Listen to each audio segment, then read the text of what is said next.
Yeah, cool to have you here in Vienna. It's great being here. Yeah. At the beginning I want to ask you how all began. I think it was 2008 when your big breakthrough happened.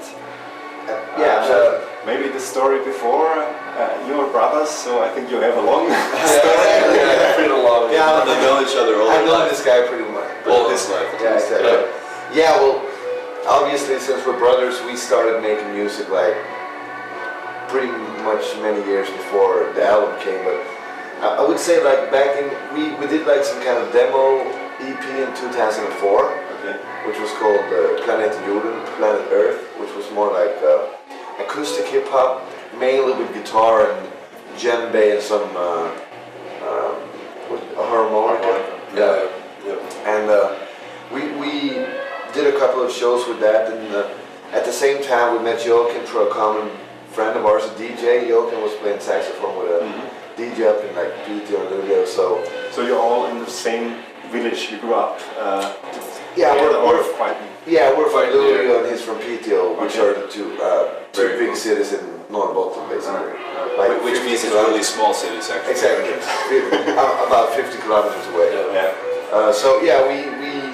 Joachim started to join us at the shows, and we did different shows. And once we went to a festival in Sweden called Arvika Festivalen, and at an after party there we were like in a parking lot when a DJ started to play music, and from the car. Yeah, from the back of the car. Yeah, and then he played Sing Sing Sing with Benny Goodman, and that was like the starting point. We were like, man, we should do something that sounds a bit like this. So we had all the feeling that the energy of the Gene Cooper drums and the horns and everything from the swing era like really struck us as something really cool that we personally hadn't heard that much at all. So we felt like we should bring this element into our music, and that was like the starting point for Movits and the album that came 2008. Okay. Your lyrics are all in Swedish. Why? Because we're Swedish. Yeah, sure. I think it's the nearest thing. But why not English? Yeah, but I think that's the phenomena that you as a Swedish band with the Swedish lyrics have this international success. So it must be the rhythm or the mood or the music, so that people... Since I write the lyrics, I always think that's the lyrics. Yeah, sure. Well, of course it's like that. I mean, we decided to go in Swedish because we're Swedish, and sometimes it's easier to write in your own language, although sometimes I feel now it should be easier to do it in English because it's different. But you had never the pressure from maybe your label, or they say you have to... We actually, that's a good thing about us. We have our own label, and we do everything. We produce everything ourselves, from doing records to doing the covers of our CDs to doing our music videos. Everything is in your control. We're in control of everything, and I don't know. We pay for everything, and hopefully we get some of the money. Of course, we work with other labels to get distribution throughout the world. But I think a lot of bands, especially from Sweden, because Sweden's a big music country, probably like the third biggest. And there's a lot of internationally famous bands from Sweden. I think a lot of them, English is really close to us. We're a small country, nobody else speaks Swedish, we have to learn English to get and it's very easy to write music and write lyrics in English, and I think a lot of bands do that in order to have the opportunity to go abroad. For us, it felt natural to write it in Swedish, and we never had a thought of going abroad. We just thought that we'll write it in Swedish, we'll play in Sweden, in Norway, some in Denmark, it's very related. And all of a sudden, our international career happened, starting out in the United States. There was this TV show, I think. Yeah, he invited you. Over. And how did he know about you? He found our music video with Reddit.com. No, actually, Reddit.com. It's a forum, And but it was linked from YouTube. Yeah, it was linked from YouTube, of course. But it's and he just thought it sounded cool, and he wanted us to come. And what kind of show? It's a music show. It's called the Klub Report, which is like a late night show, almost like TV news. Do you know the Daily Show with Jon Stewart? It's fairly similar to. I mean, it's actually a spin-off. It's like political satire. It's on Comedy Central. But I mean, just like any of those big shows, there's a guy hosting a show and he has guests. This show very seldom has music artists, so it was pretty big going there. Like when we realized it'd been on the show, like the last music artist we had was like 4 weeks back. That was Paul McCartney. So we're like, that's pretty cool. So I mean that's also like the impact of that show became really big because he has a really big following. And I know that I think it was in Hungary maybe, that they was gonna name a bridge. People, I think it was in Hungary, and people got to vote the name of the bridge, and he told everyone like, all right, they're building this bridge in Hungary. Log on to this webpage and say that it's gonna be called the Stephen Colbert Bridge. And it won. But they didn't take it. It was really fun. That's kind of the audience he has. They really like. And they get access, exactly. That's the cool shit. Go get it.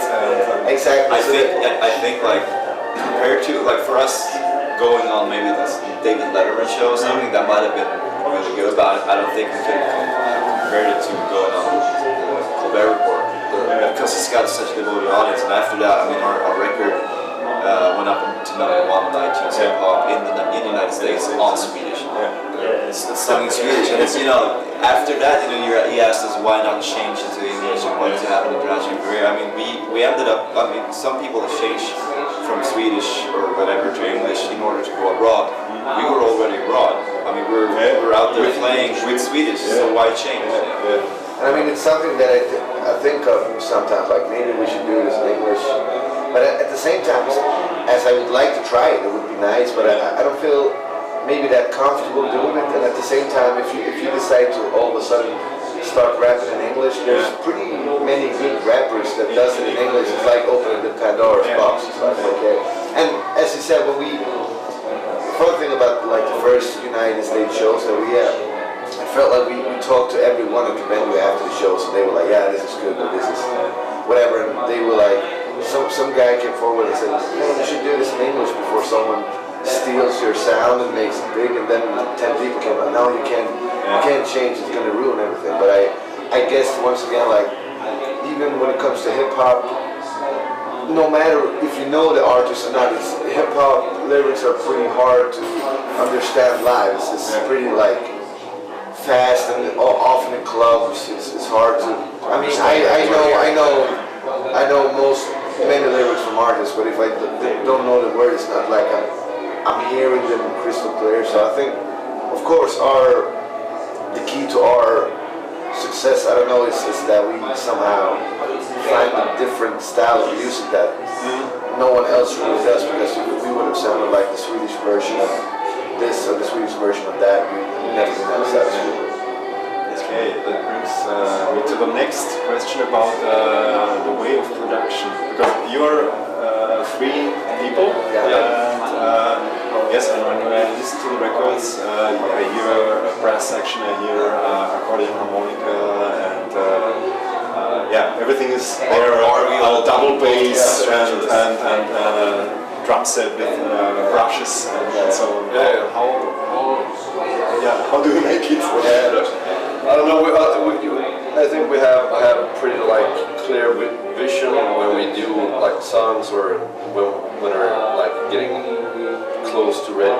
That we know. Let's bring in a drummer on that, or the horn section, or like the vibraphone or something. But I don't know. I don't know how we decide. I mean, what is first, the lyrics or musical? It's different. It's different. Sometimes you have some verse or some idea, some hook or something, but most of the times I think it's from either like I do some sort of drum loop or a rhythm, or just from the guitar, or have some. Pretty often start out with the guitar like, oh, these are nice chords. So like, all right, so what can we do to this one? Style it over to go into.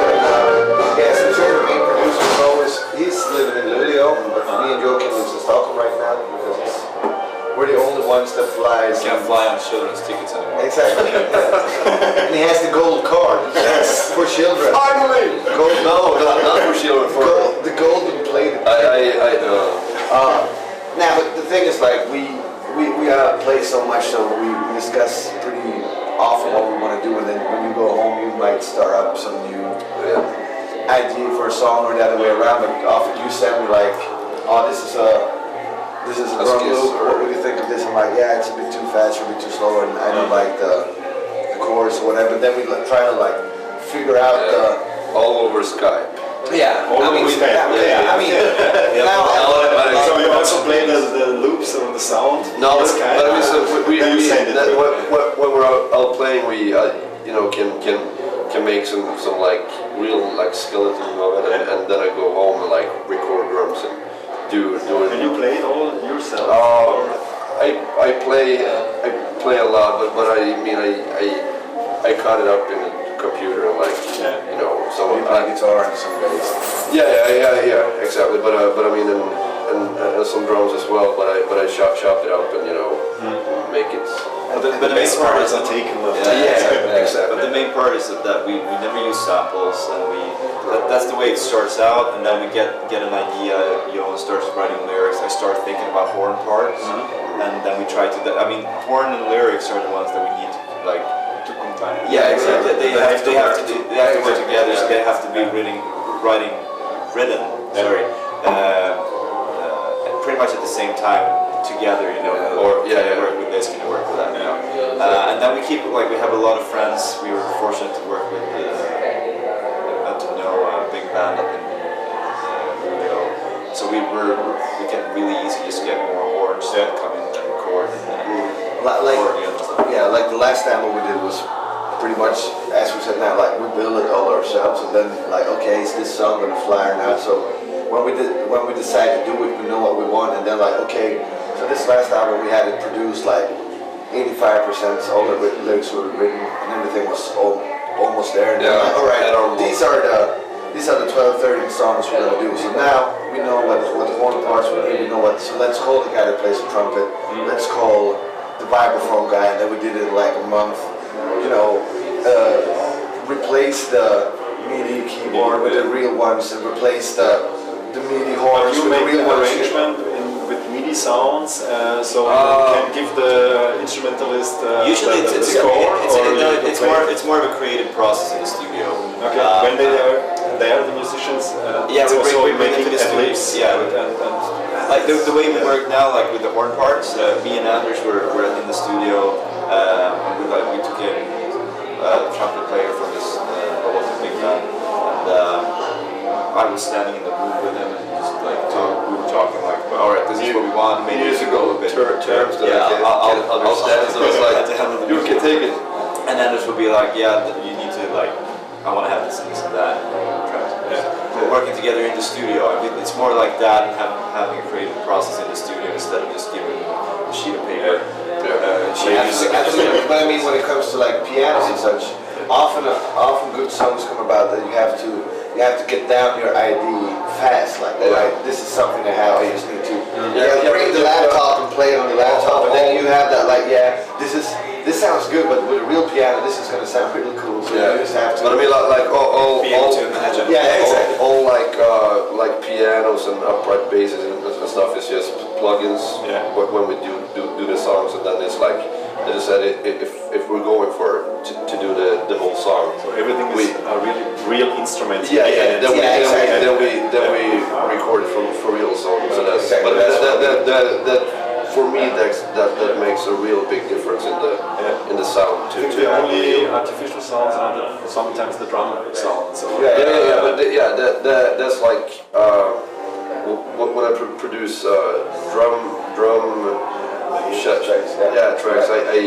I use a lot of like drums I play myself, but a lot of some 808 drums in the in the bottom with the sub bass and like combine it with the real kick and You should see the score. You should see the score. The score of this is like 20-30 tracks. I think it's more like 70 per song. Yeah, You have 70 per song? Like 70, it was like 72 channels of drums. And that's like everything from the electric 808 to someone smashing a cardboard or a table. And that's like it's just for me in my head. I just have to do it. But I mean, in reality, halfway. You don't hear like You have to throw away also. But To have 7 channels of But it's interesting that because we want to have it, we want to keep like the drums sometimes really stiff and hard, but sometimes the sound really live. But even if we record like a you want to have that like club 808 in the like low under because it's hard to get that bass out of a normal drum set. So it's good to use, Well, you know yourself, you want the remix. exactly. But it's like that. I mean, and of course, as you said, like we have like the plugins for the double bass, and you play everything, and then we have friends that play double bass really well. Like, all right, this is what we're thinking. Just spice it up with your talent, and it will always become so much better because of räkorna. Yeah, the shrimps. The shrimps. Yeah. The licks. Like, the ad-libs. You have to be Japanese and to be able to play that on the keyboard. Have you seen those videos where Japanese people like demo new synthesizers? That's crazy. Do you want to play drums on a Casio keyboard? This is how to do it. They're like, it's ridiculous. It's crazy. Cool. And now when your live performance, I have seen you only use, there's no laptop, you use the turntables. I mean, we're pretty like deeply rooted in like hip hop style. So I mean, I'm from the beginning. I like started to like DJ the same time I started to like play guitar. So I mean, what we used the turntables, and then I had my drum pad with some samples and stuff on it. So. It would be cool to have vinyl, although it's so tricky to get around. We try it sometimes, but it's so easy that it skips also. So it's much more feeling to like play vinyl or Serato and vinyl. But it's pretty. Yeah, we could like alter the show. Like, okay, we have a guest artist from Hungary. Let's do a second verse so we can. It's easier to prepare for shows. Okay, so you can react and like improvise. And that's the thing as well. I mean, you use the turntables, but you also use the drum machine quite a lot. And like having a live horn and the drum machine being very versatile. I mean, if you all feels like stepping into a freestyle or anything, we can just step up. We just having like one part of the drum machine. Play live. Exactly. It's still the same sound, but it's you can step into a real live thing. So now this is like the original band. Sometimes we also have a trombone guy with us. He couldn't come this time because he's in another band as well. Oh, yeah, this is a good song. Working for the Yankee dollar. When it comes to like using turntables live, with a not a big band, we play with a live drummer, and we tried it a couple of times, and I mean. It's really great drummers. I don't think we can find any better than that. But it's a really big difference to have just one like live kit and to have it like clubby and as I said, my drum 72 layers of drum tracks is pretty To have like so with the big band you didn't play the you played just guitar. It was more of classical like jazz concert. like the Movits unplugged. Yeah, exactly. Which was really cool. I mean, the horn section is all right. Come on. But it's more coasty, It's really fun to hear because they arranged everything from big band. Do they? Is there a record or was it recorded? Or I have some on the laptop. Not seriously recorded, but with Zoom. I can send you tracks. You can hear it. It's not good quality, but you get the feeling of it. I mean, it's really Sounds cool. interesting. We did some songs and you feel like Sinatra, like do do do do do do. Ba ba da ba ba ba ba ba ba ba. Yeah. No, The boards are was really cool, really but cool. I think like if we would go full live at some point, we need a good drummer, but we also need Real trigger trigger. pads and everything, so you can have like when you play like a song like Fair Little Water, which is all about the claps. If you just have like the snare, it's not the same. You need 200 claps. So if you can trigger that, then we're fine. But it's a lot of, but it's not just about the rhythm, and it's about the science of the sound. I mean, it's like if you want to clap, you want to clap. You don't want like a rim shot. Okay. Next question. You have been featured on the sampler Electro Swing, I think also Wagner Music, Barton Baker. What is your position, or what do you think about this Electro Swing, or how do you feel it? What are your? I think it's a really cool genre, and it's really great to see that it's moving along in Europe, especially, but also in Japan. For most But also in Australia. Yeah, especially in Australia. It's worked really well for us. We've had a hard time genre deciding it, like everyone else, genre deciding our music. We never thought of it in that sense. When we make music, we just make music that we think sounds good.